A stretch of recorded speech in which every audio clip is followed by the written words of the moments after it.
നമസ്കാരം.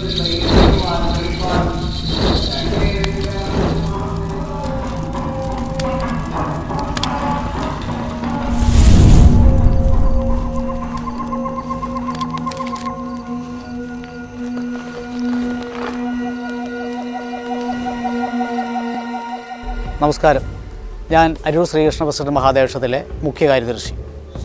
ഇന്ന് നമ്മൾ പറയാൻ പോകുന്നത് കാവും മനുഷ്യരുമായുള്ള ബന്ധമാണ്.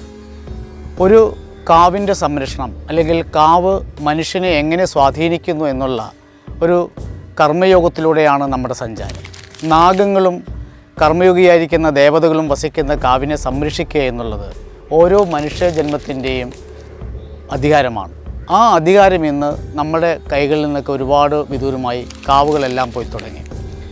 കാവ് ഒരു ഗൃഹത്തിലുണ്ടെങ്കിൽ അവിടെ ഒരു സർപ്പസാന്നിധ്യം ഉണ്ടാകുകയും ആ സർപ്പസാന്നിധ്യത്തിന് വിളക്ക് തെളിക്കുകയും അവിടെ ആ സർപ്പദേവതകളുടെ അനുഗ്രഹങ്ങൾ ആ കുടുംബത്തിനും ആ പരിസരത്തിനും ലഭിക്കുമെന്നുള്ളതാണ് സങ്കല്പം.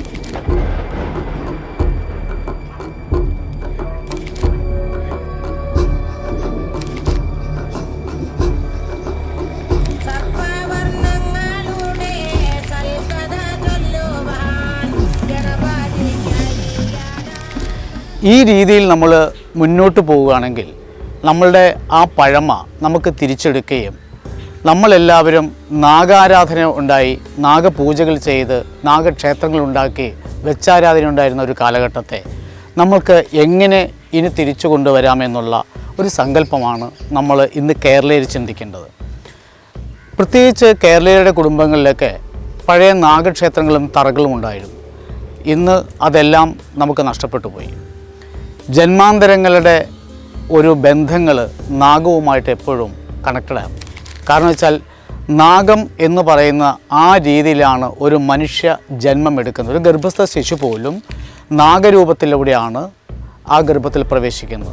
മനുഷ്യരുടെ ഒരു പുരുഷത്വം ആ പുമാംശം ഉണ്ടാകുന്നതിന് അല്ലെങ്കിൽ ആ ബീജം ഉണ്ടാകുന്നത് തന്നെ നാഗരൂപത്തിലാണ്. ആ നാഗരൂപത്തിലേക്ക് ഗർഭാണ്ഡാശയത്തിൽ പ്രവേശിച്ച് ഒരു ഭ്രൂണം ഉണ്ടാകുന്നത് തന്നെ നാഗരൂപത്തിൽ തന്നെയാണെന്ന് നമുക്ക് മനസ്സിലാക്കാൻ പറ്റും. അതുകൊണ്ട് തന്നെയാണ് നമ്മളെല്ലാവരും നാഗപൂജകളും കാവും സംരക്ഷിക്കണമെന്ന് പറയുന്നത്. എന്തുകൊണ്ടാണ് കാവ് തീണ്ടരുത് അല്ലെങ്കിൽ കാവിലെ കുളങ്ങൾ തീണ്ടരുത് എന്ന് പറയുന്നതിൻ്റെ കാരണം ആ കാവ് നശിപ്പിക്കാനോ ആ കാവിലുണ്ടാകുന്ന ജലാശയങ്ങളെ നശിപ്പിക്കാനോ നമുക്ക് അധികാരമില്ല. അത് സംരക്ഷിക്കാനാണ് പറയുന്നത്. ആ സംരക്ഷണമാണ് നമ്മുടെ ജീവിതത്തിലെ തണലും താങ്ങും ഐശ്വര്യവും.